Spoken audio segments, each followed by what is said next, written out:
BJP BPF বুলি নহয়, NDA বুলি কোৱা নাই। এনডিএ হিচাপে আমাৰ আলোচনাটো চলি আছে আৰু আমি বিপিএফ দল হিচাপে আমাৰ পিএমবি মিটিং 9 তাৰিখত আছে, অহা 9 তাৰিখত। 9 তাৰিখত আমি যিখিনি আশা কৰি আছো 9 তাৰিখৰ ভিতৰত আমাৰটো নিশ্চয় ফাইনেল হ'ব। হয়তো বিজেপি দল হিচাপে নিজাববীয়াকে হয়তো ক'ত খেলিব নেখেলিব সেইবিলাক হয়তো নিজাববীয়াকে হয়তো ফাইনেল কৰিছে, সেইবিলাক কথা নিশ্চয় ওলাই আছে। কিন্তু আমাৰ বিপিএফ দলৰ পৰা আমি ক'ত খেলিম সেইটো আজিলৈকে আমাৰ ফাইনেল কৰিবলৈ বাকী আছে। তো আমাৰ ঘোষণা বা বিজেপিৰ ঘোষণা সেইটো নিজাববীয়া দলে কৰি আছে, কিন্তু এনডিএ হিচাপে আমি এতিয়ালৈকে ঘোষণা কৰিব পৰা নাই। কথা এইটো বিটিচিত বিপিএফ আৰু ইউপিপিএল আছে নাই, ইউপিপিএল নহয়, এনেকুৱা এনডিএ বুলি ক'লে এনেকুৱা এনডিএ নেতৃত্ব দিয়ে বিজেপিয়ে লিডাৰশ্বিপটো, ইউপিএ নেতৃত্ব দিয়ে কংগ্ৰেছে। তো ইউপিএ পাৰ্টনাৰ হিচাপে যিমান দল আছে চবে আলোচনা কৰিব ইউপিএ হিচাপে বা কংগ্ৰেছ দলৰ নেতৃত্বত। ইয়াৰ পিছত চিটটো বিতৰণ হ'ব। এতিয়া বিপিএফ হিচাপে আমিতো 15টা কথাটো কৈ আছো যে 15টা সমষ্টিত আমি 15টা এমএলএ আমি পঠিয়াই দিম, কথা স্পষ্ট। আৰু এতিয়া আমি এনডিএ হিচাপে যেতিয়া আলোচনা কৰিব 126টাত এনডিএ কেণ্ডিডেট থাকিব, বিপিএফ কোনটো সমষ্টিত থাকিব, বিজেপি কোনটো সমষ্টিত থাকিব সেইটো পিছত। কিন্তু নিজাববীয়া দল হিচাপে আজি এজিপি অসম গণ পৰিষদ নিজাববীয়া হয়তো আজিলৈকে ঘোষণা কৰিব পৰা নাই যে আমি ইমান চিট খেলিম ইমান খেলিম। বিজেপিয়ে হয়তো নিজাববীয়া 126টা ভিতৰত কিমানটা চিটত খেলিব হয়তো নিজাববীয়া হয়তো ঠিক কৰি আছে। এইটো আমি এনডিএ হিচাপে আমি ঘোষণা যেতিয়ালৈকে নহয় তেতিয়ালৈকে আপোনালোকে এইবিলাক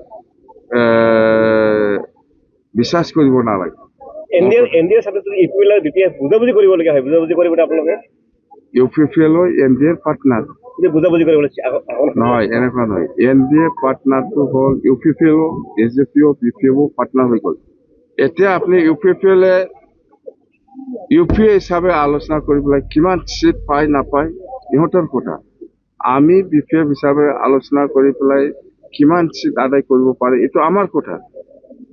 কিন্তু ইউপিপিএল বা বিপিএফ বুজাবুজি হ'ব লাগে এইবিলাক কথা নাই। এনডিএ প্ৰাৰ্থী আপোনালোকে কেতিয়া হ'ব? আমাৰ 9 তাৰিখত পিএমবি মিটিং আছে। 9 তাৰিখত নিশ্চয় ডিচিশ্যন হ'ব। আজিহে 5 তাৰিখ আৰু 4 দিন আছে। আজি ইউজি বৰ্মই ইতিমধ্যে ঘোষণা কৰিছে তেওঁলোকে 15টা সমষ্টিত খেলিব, তাৰ ওপৰতো কেইবাটা সমষ্টিত খেলিব। এইটো ইউপিপিএলে কিমান খেলিব নেখেলিব সেইটো ইহঁতৰ কথা, মই একো নকম। কিন্তু বিপিএফে আমি কৈছো যে আমি 126টাৰ ভিতৰত কিমান চিট পাব আমাৰতো কথাওতো পাব পাৰি না, আমি আলোচনা চলি আছো। ইউপিপিএলৰ কথা ইউপিপিএল, আমাৰ কথাটো আমাৰ। ৰাজ্যসভাৰ সাংসদৰ বাবে আজি মনোনয়ন দাখিল কৰিছে প্ৰমোদ বৰাই, কি জনাব? ভাল কথা। আমাৰ ৰাজ্যসভা এমপি বা লোকসভা এমপি এইবিলাক কি আমাৰ লগত কি লেনদেন আছে? আমাৰ লেনদেনটো হ'ল বিটিচি উন্নয়ন হ'ব লাগে। বিটিচি উন্নয়নৰ ক্ষেত্ৰত আমি কাম কৰিম। বিটিচিটোৱেই মেইন। তাতে দিল্লীৰ ৰাজ্যসভাত কি কৰিব? শেষ হ'ল নেকি বিটিচিত? শেষ হৈছে হোৱা নাই ইউপিপিএলহে জানিব, মই কি ক'ম। আমাৰ এটা জ্বলন্ত সমস্যা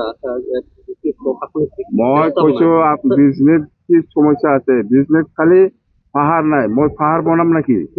তাৰমানে যিটো ৰাস্তা দলং এইটো ইলেকশ্যন কমিশ্যনৰ কথা।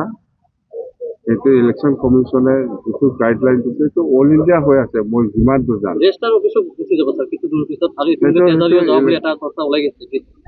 সেইটো হ'ল আপোনালোকে সেইটো মোক সুধি পেলাই মোৰ পৰা ক্লেৰিফিকেশ্যন মই দিব নোৱাৰে। কেলে মানে সেইটো ইলেকশ্যন কমিশ্যনৰ কথা, সেইটো গোটেই অল ইণ্ডিয়া হৈছে, মই যিমান দূৰ জানো। বাছ আপুনি ভাষণত কৈছে বিজনেছ যদি পাহাৰ লাগে পাহাৰো বনাই দিম। বনামতো।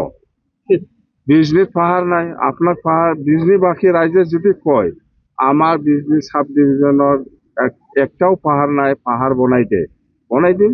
এইটো মানে বিজনী ৰাইজৰ বহুত সমস্যা সৰু এটা কামৰ বাবে পাহাৰৰ কাজল গাঁৱত যাব লগা হৈছে সৰু এটা কামৰ কাৰণে বৰ্তমান সেইটো এডমিনিষ্ট্ৰেশ্যন ল এণ্ড অৰ্ডাৰ কিবাটো মোৰ হাতত নাই।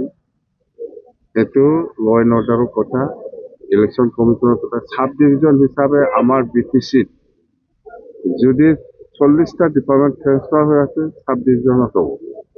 40টাৰ ভিতৰত 39 ডিপাৰ্টমেণ্ট আমাৰ হাতত আছে, সাব ডিভিজনত কাম হৈ আছে। ইয়াত বাকী ডিপাৰ্টমেণ্টৰ কি হৈছে হোৱা নাই, আমাৰ ট্ৰেন্সফাৰেবল ছাবজেক্ট নহয়। ইয়াৰ ওপৰত আপুনি কুৱেশ্যন কৰিলেও মই উপায় নাই, কি ক'ম।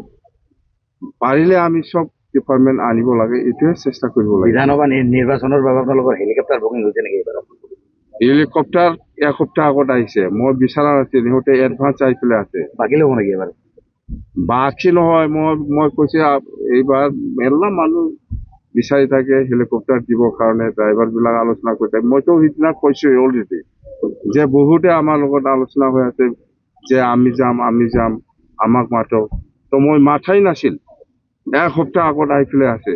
এইটো আমাৰ ইয়াতেতো থ'ব জেগা নাই, সেইকাৰণে মই গুৱাহাটীত থ'ব দিছে।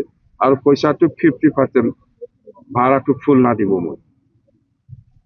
ইমান জবৰদস্ত, মই য'ত বিচৰা নাই জবৰদস্ত আহি পেলাই আছে একটা হেলিকপ্টাৰ। আগতে ৰেডি হেলিকপ্টাৰ এইবাৰ? আগতে ৰেডি, কি কৰিব মই, উপায় নাই। মই কৈছোঁ মই ইমান ভাড়া দিব নোৱাৰে, 50% লওঁ বাছ। যিকোনো খবৰৰ বাবে যোগাযোগ কৰক আমাৰ এই নম্বৰত 9181 307 221।